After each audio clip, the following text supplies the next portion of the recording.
souligner. Le Rwanda, officiellement, a toujours nié être le parrain actif du M23. Or là, on accepte un tête-à-tête, ce qui signifie que lorsqu'on évoque la perspective d'une cessation des combats, on assume une forme de responsabilité puisqu'on estime avoir l'emprise nécessaire pour infléchir le cours de l'histoire et du conflit. Donc, si vous voulez, il y a là sans doute une sorte de conjonction astrale un peu surprenante, mais qui fait que d'un côté comme de l'autre, on mesure que le statu quo était intenable. Du côté de Kinshasa, des inquiétudes extrêmement puissantes en ce qui concerne la situation militaire, et du côté du Rwanda, et en dépit des négations officielles, le fait que malgré tout, cet effet d'accumulation des critiques, des rapports, onusiens ou pas, et des sanctions, finit par ternir l'image, et donc la geste de Paul Kagame à la tête du pays des mille collines. Vous avez été surpris d'apprendre cette rencontre au Qatar entre le président congolais Tshisekedi et Paul Kagame, oui, alors que les tensions étaient vives. Oui, les tensions étaient vives. On avait les regards tournés vers Luanda pour savoir si oui ou non cette rencontre aurait lieu, avec quelle composition, etc. Et voilà que ce qui semblait improbable survient.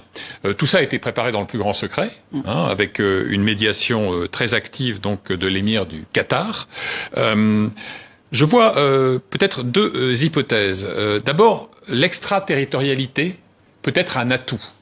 C'est-à-dire qu'on sait très bien que parfois s'éloigner du champ conflictuel permet un peu plus de sérénité et vous, en quelque sorte, vous libère de peut-être certaines suspicions sur la neutralité de l'hôte africain, Luanda par exemple.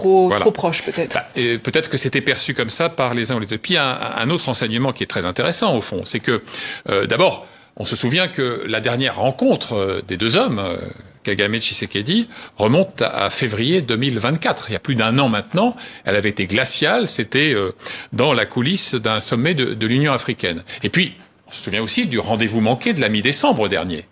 Puisque, en fait, ce sommet... Luanda toujours, a été, au fond, déconstruit in extremis.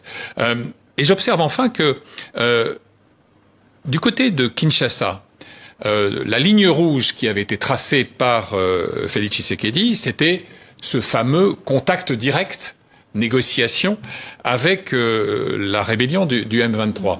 Lui a toujours considéré que son interlocuteur véritable, c'était Paul Kagame, puisqu'il est le mentor et le parrain de la dite rébellion, ce qui a été amplement documenté par diverses sources africaines et internationales. Et donc, à partir de là, on peut considérer qu'il a réussi à modifier un peu le format. Mais attention, soyons prudents.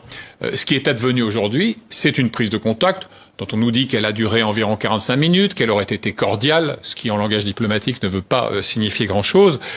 Tout ce qui importe maintenant, c'est de savoir, quelle sera la suite qui sera donnée à cette rencontre inattendue. Et puis ensuite, est-ce que, parallèlement, la rencontre de Luanda va être maintenue, puisque en fait... Est-ce que c'est devenu un non-sujet ou pas, vu qu'il y a eu cette rencontre entre les deux chefs d'État congolais? Ce que l'on sait, sauf erreur ou omission, c'est que la délégation de Kinshasa était bel et bien là depuis hier soir lundi. Ils étaient présents. En revanche, celle du M23 s'était, semble-t-il, dérobée.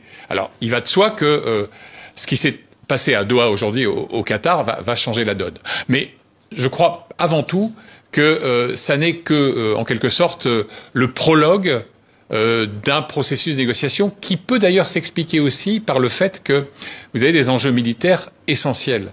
On sait très bien que le M23 a réussi, semble-t-il, d'après des sources convergentes, une percée assez significative dans ce qu'on appelle le territoire de Walikale, qui constitue une sorte de verrou stratégique sur la route de Kisangani. Peut-être aussi avait-il urgence à, en quelque sorte, enrayer cette progression.